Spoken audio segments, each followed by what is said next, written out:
जी यीशु में आपकी सलामती हो। मेरा मसीही प्रे चैनल इसको सब्सक्राइब करें और शेयर करें, फॉलो करें ताकि और भी वीडियो बहुत सारी जो खुदावन का बंदा पास्टर हालत एमनाल साहब से तो पैगाम सुनाते हैं आप। 450 के करीब कितने, और एलिया की साइड पर कितने थे? अकेला था वो। एक तरफ 450 और एक तरफ एक मुकाबला है। वे दसो भला मैंने, एक अकेला बंदा तो एक 450। ये हैरानी की बात है, लेकिन ये याद रखें, एक तरफ सच्चाई थी और एक तरफ झूठ था। आप सच की पावर पर गौर करें। सच्चा अकेला भी जो है ना, वो कभी मैदान में हारता नहीं है। हालेलुया। सच्चाई की बुनियाद पर जब आप होते हैं, आप अकेले भी हो, तन्हा भी हो, खुदा आपको कभी भी शर्मिंदा नहीं होने देगा। आज के इस दुआया सेशन में जो दुआरों से की हमारी खुसूसी इबादत है, जिस मौजू पर हम कलाम सुनेंगे वो नोट फरमा लें। आज का टॉपिक है एलिया ने मज़बा मरम्मत किया। मुकद्दस बुजुर्ग एलिया ने मज़बा मरम्मत किया। और आज की आयत मुकद्दसा जिसको हम तिलावत करेंगे वो सलातीन की पहली किताब और उसका 18वां बाब और उसकी 30वीं यानी 30th verse. 1 Kings chapter 18 verse 30th। सलातीन की पहली किताब 18वां बाब उसकी 30वीं आयत को हम तिलावत करेंगे। आओ मुकद्दस कलाम में से इस आयत मुकद्दसा को हम सुने। खुदा के ज़िंदा कलाम में यूँ मरकूम है, तब एलिया ने सब लोगों से कहा कि मेरे नज़दीक आ जाओ। चुनाचे सब लोग उसके नज़दीक आ गए।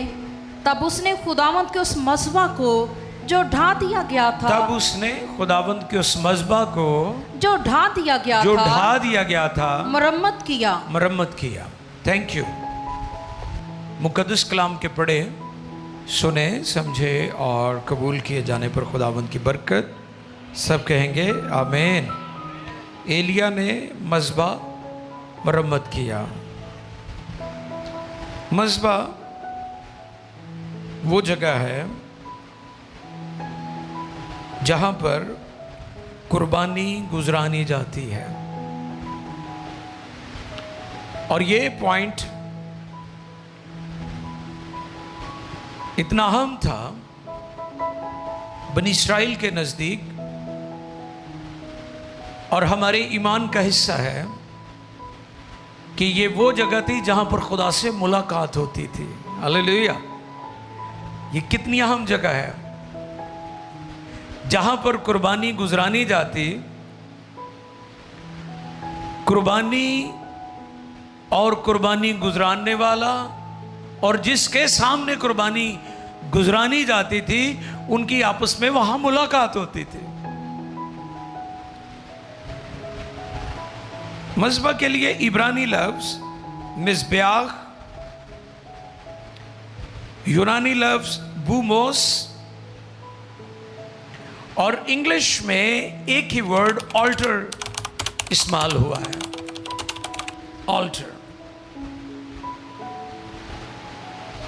ऐसी जगह जहां पर कुर्बानी गुजरानी जाती थी।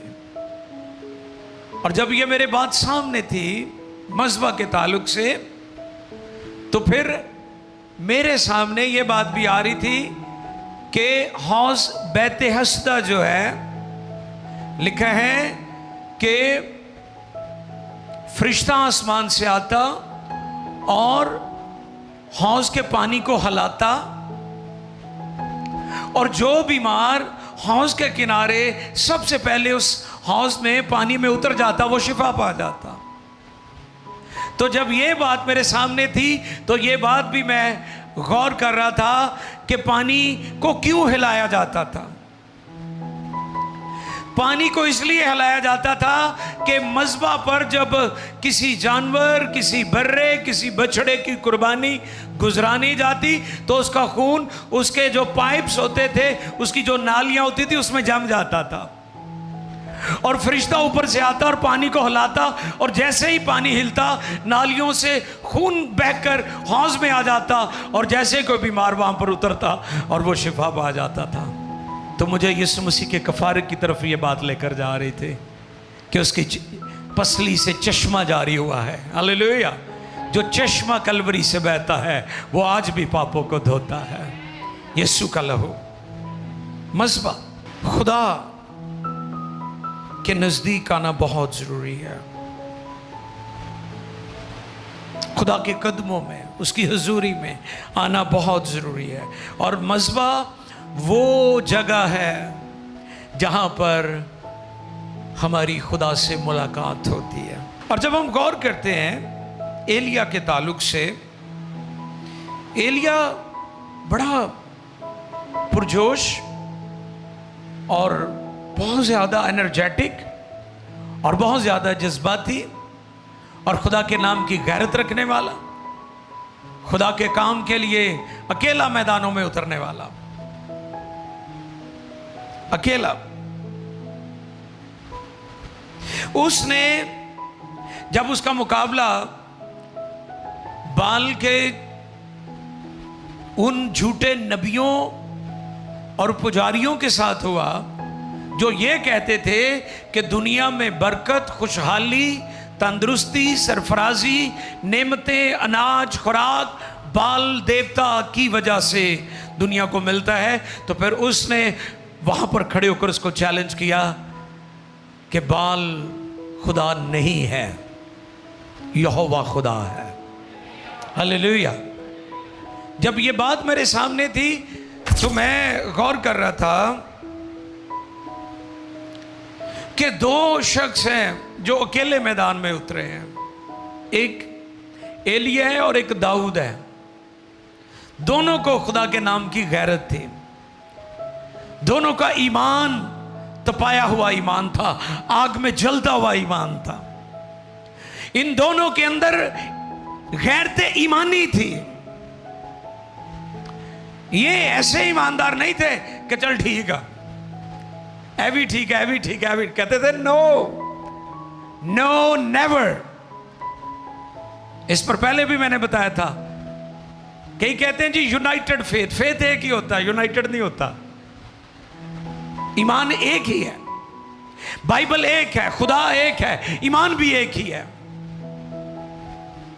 और उसने ये चैलेंज किया उनको कि आज पता चल जाएगा कि बाल खुदा है या यहोवा खुदा है। सरफराजी का मंबा खुदा कादर मुतलिक है या बाल जो महज एक देवता है। उसने चैलेंज किया और उसने इस चैलेंज में सबसे पहला जो काम किया है वो उस मज़बा को जो ढा दिया गया था उसको मरम्मत किया है। मज़बा मैंने जैसे इब्रानी, यूनानी, अंग्रेजी और उसका मतलब भी मैंने बता दिया कि ये वो पॉइंट है जहां पर कुर्बानी देने वाला और कुर्बानी रिसीव करने वाला दोनों की मुलाकात होती है। और हम जब नए नामे में गौर करते हैं इस बात पर तो पढ़िए, देखें ज़रा रोमियो को लिखते हुए पौलुस रसूल 12वें बाब की पहली आयत में क्या फरमाते हैं। देखें खुदा के कलाम में से रोमन्स चैप्टर 12 वर्स 1, पहली आयत उसकी फर्स्ट, नहदनामा के अंदर रोमन्स चैप्टर 12 12वां बाब पहली आयत जी।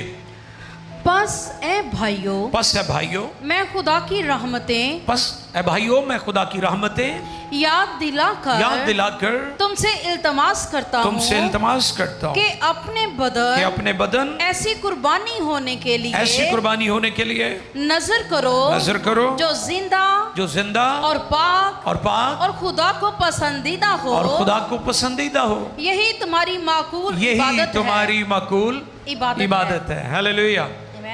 यीशु की कुर्बानी के बाद अब हमें किसी और कुर्बानी की ज़रूरत नहीं है, क्योंकि यीशु मसीह ने अल्टीमेटली हतमी तौर पर अपनी जान का कफारा देकर हमारी अब्दी खलासी कर दिया। अब खुदा हमारी इन जिस्मानी कुर्बानियों में दिलचस्पी नहीं रखता, अब खुदा हम में दिलचस्पी रखता है। हालेलुया। अब वो हम में इंटरेस्टेड है। शुक्रगुजारियों के लिए ये बहुत अच्छी बात है, आप खुदा के हुजूर लाते हैं, लेकिन उससे भी बढ़कर खुदा आप में दिलचस्पी रखता है। खुदा आपके साथ फेलोशिप करना चाहता है, खुदा आपके साथ रिफाकत रखना चाहता है। उसके लिए हमें अपने मज़हबों को दुरुस्त करने की ज़रूरत है। आमीन। अपने आप को ठीक करने की ज़रूरत है। अब गौरतलब बात है, हम एलिया की बात कर रहे हैं। एलिया और बाल के पुजारी 450 के करीब, कितने? और एलिया की साइड पर कितने थे जी? अकेला था वो। एक तरफ 450 और एक तरफ एक को मुकाबला है वे दसो भला मैनू। एक अकेला बंदा तो एक 450। ये हैरानी की बात है, लेकिन ये याद रखें, एक तरफ सच्चाई थी और एक तरफ झूठ था। आप सच की पावर पर गौर करें। सच्चा अकेला भी जो है ना, वो कभी मैदान में हारता नहीं है। हालेलुया। सच्चाई की बुनियाद पर जब आप होते हैं, आप अकेले भी हो, तन्हा भी हो, खुदा आपको कभी भी शर्मिंदा नहीं होने देगा। आमीन। आओ जरा देखें एलिया क्या कहते हैं उन लोगों को। 19वीं आयत से पढ़ेंगे, 19वीं आयत से इसी बाब की, सलातीन की पहली किताब 18वां बाब और उसकी 19वीं आयत से हम पढ़ेंगे।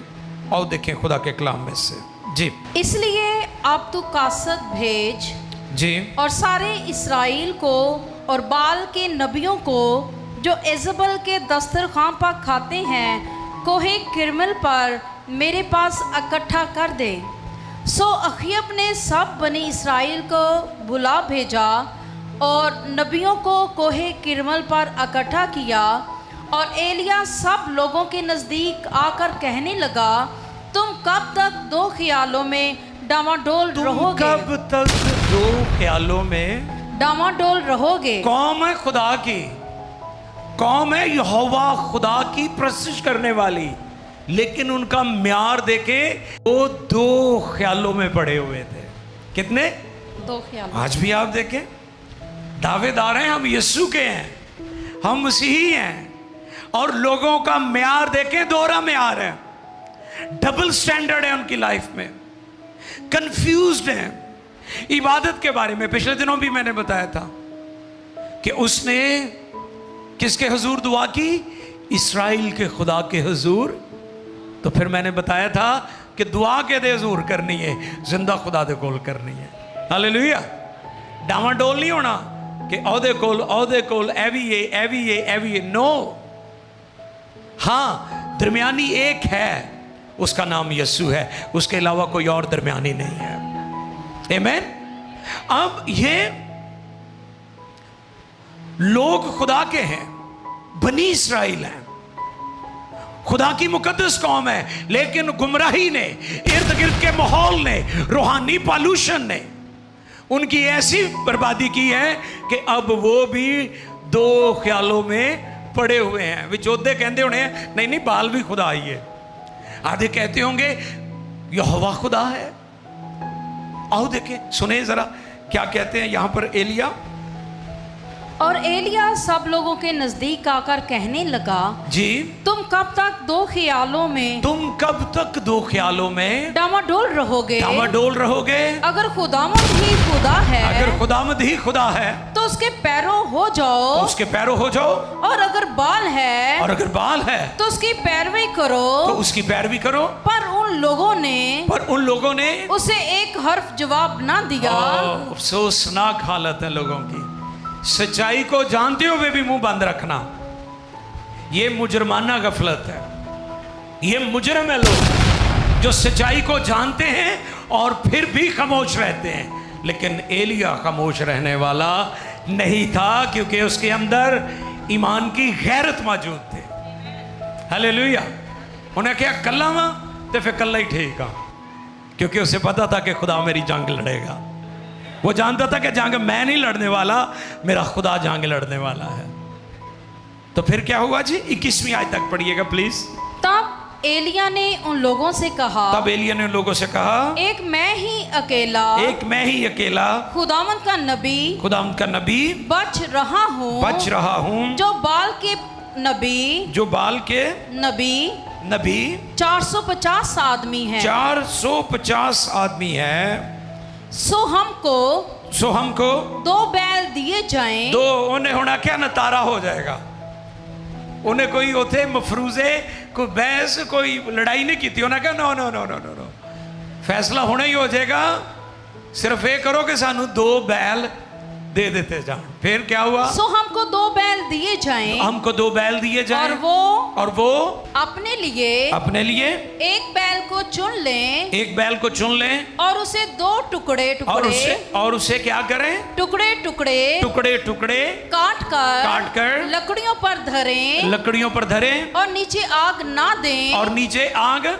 दें। शर्त है कि आग नीचे ना दें। फिर और मैं दूसरा बैल तैयार करके उसे लकड़ियों पर धरूंगा और नीचे आग नहीं दूंगा। शर्त क्या थी?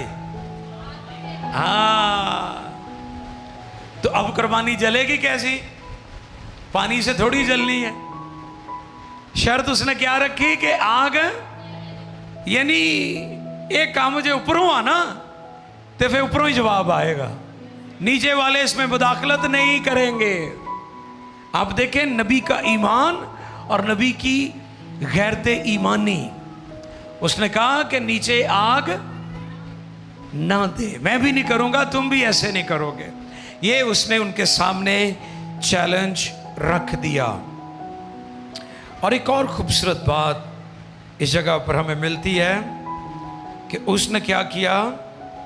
उसने बनी इस्राएल के 12 कबीलों के शुमार के मुताबिक 12 पत्थर लिए। हालेलुया। मैं इन अजीम नबियों की हिस्ट्री जब पढ़ता हूं, इन्होंने कलाम की अजमत को हमेशा अव्वल दर्जा दिया है। हालेलुया। जिवें कुर्बानी शामा दी होवे, इन्हें भी इसी तरह किया सी। इन्हें उन्होंने कहा सारा दिन तुसी करो, बाल को अग मंगो, मदद मंगो, दुआ करो। और लिखा है जब शाम हुई तो एलिया ने शाम के वक्त, यानी एलिया कलाम की अजमत से वाकिफ था। और जो लोग कलाम की अजमत पर खड़े हो जाते हैं, खुदा उन्हें कभी शर्मिंदा नहीं होने देता, वो हमेशा फतह पाते हैं। अगर आपने भी कलाम पर स्टैंड लिया है ना, तो कामयाब आप भी होंगे, फतह आप भी पाएंगे। दुनिया आपको हराने की कोशिश कर रही है। दुनिया आज भी बाइबल पर तनकीद के तीर चला रही है। दुनिया आज भी मसीहों को दबाने की कोशिश कर रही है। दुनिया आज भी तरह तरह, हमारा हौसला देखें, हम किसी को कुछ नहीं कहते, हम आज भी मोहब्बत से दुनिया को जीत रहे हैं। हम आज भी दुनिया को प्यार से जीत रहे हैं। आज भी दुनिया को इंजील की कुदरत से जीत रहे हैं, क्योंकि इंजील में कुदरत पाई जाती है। The gospel is power of God. इंजील खुदा की कुदरत है जो लोगों को तब्दील कर रही है। उसने कलाम की अजमत को, अच्छा ये बात जब सामने थी मेरे, तो 12 पत्थर, CTI 12 पत्थर कहां पर है? ये सियालकोट। शाबाश। तो 12 पत्थर वाली बात मेरे सामने आ रही थी कि बड़े अजीम लोग होंगे जिन्होंने इस जगह का नाम 12 पत्थर रखा। और अक्सर